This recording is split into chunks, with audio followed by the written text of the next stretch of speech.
Imbes na hintayin ninyo yung magiging, kasagutan sa kaso nila 'no, eh, wala.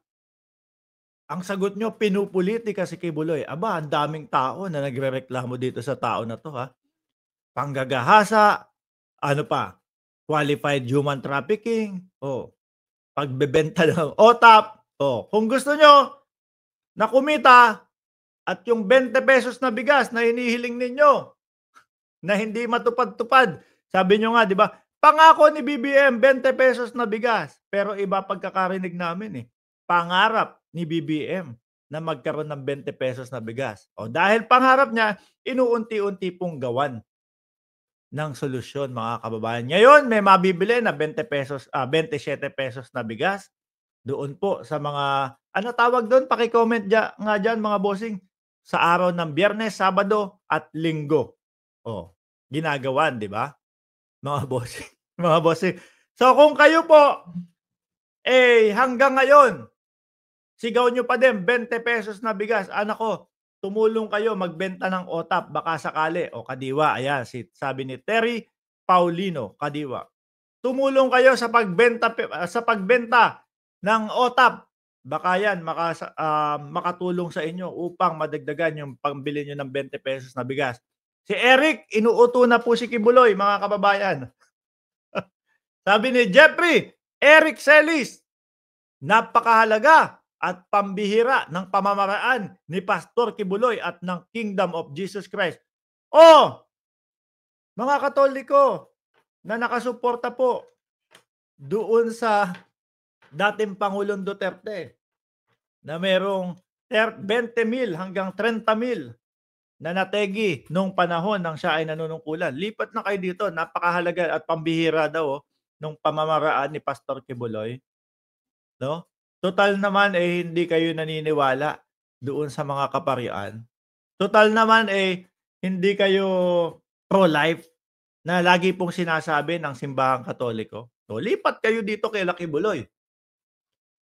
Napakahalaga at pambihira ang pamamaraan ni Pastor Kibuloy at ng Kingdom of Jesus Christ na makipagkaisa sa iba't ibang komunidad at sektor ng lipunan. O yan, ire-recruit na kayo. Sama na! Komunidad at sektor ng lipunan upang pukawin ang tinatawag na collective spirit of unity and mobilization. No? Through the program ni Pastor na paglilinis, pagpukaw at pagpapakilos ay nabubuo ang collective consciousness of the Filipino people.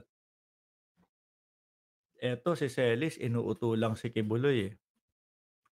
Bakit ho, mga kababayan? Kailangan nila ng 2,000,000 at 80, no? 20,080,000 pesos mga kababayan plus 10,000. Para saan po? Dahil nga talo sila doon sa kaso versus Atom Arroyo mga kababayan. So kaya kailangan kahit nandun na sa oblo si Kibuloy, kailangan nilang utuin. Ano po? Oh, para saan? Eh, para mapaabutan siguro sila ng pampiyansa.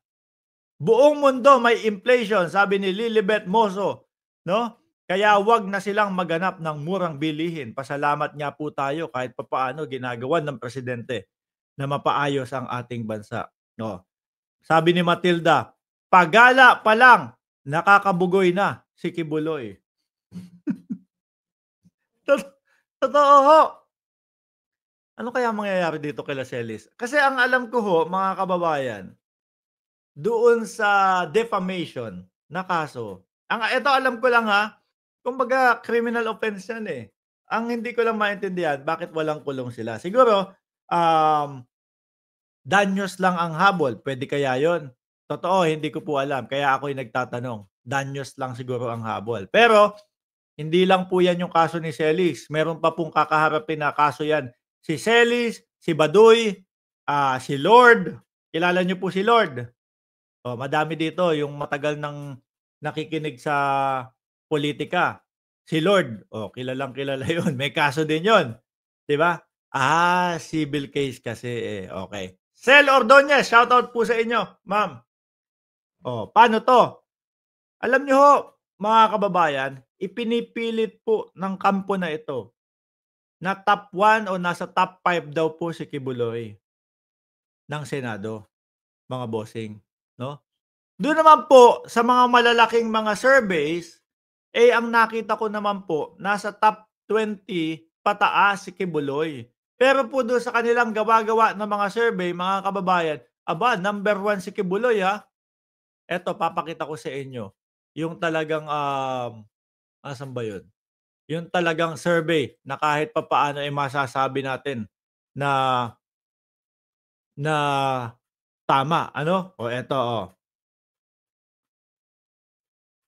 Dun sa survey nila, yung sariling survey nila, top 1, top 5. Eto siya, Kibuloy Apollo Quarion, 28 to 38.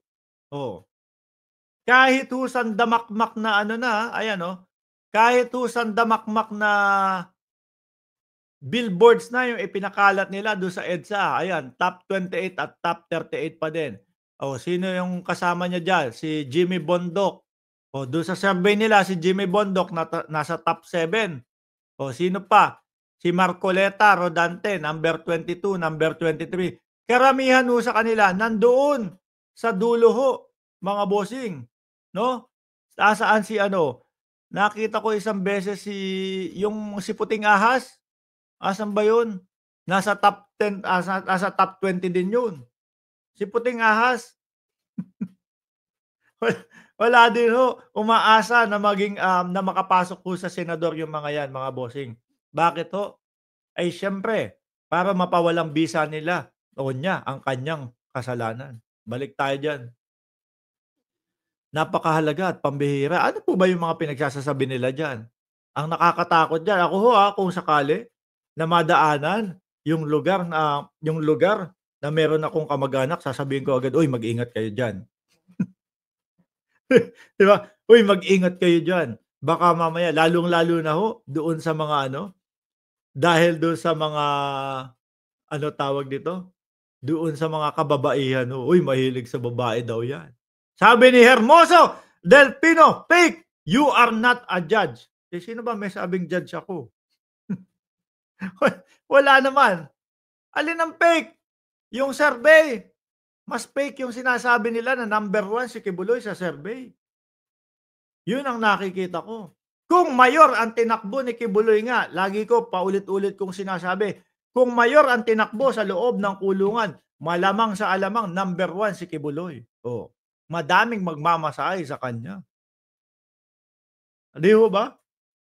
May mga magmamasahe sa kanya na wala ng buhok, may magmamasahe sa kanya na kagaya ni, Jay Sonsa, isa na lang yung pangil dito.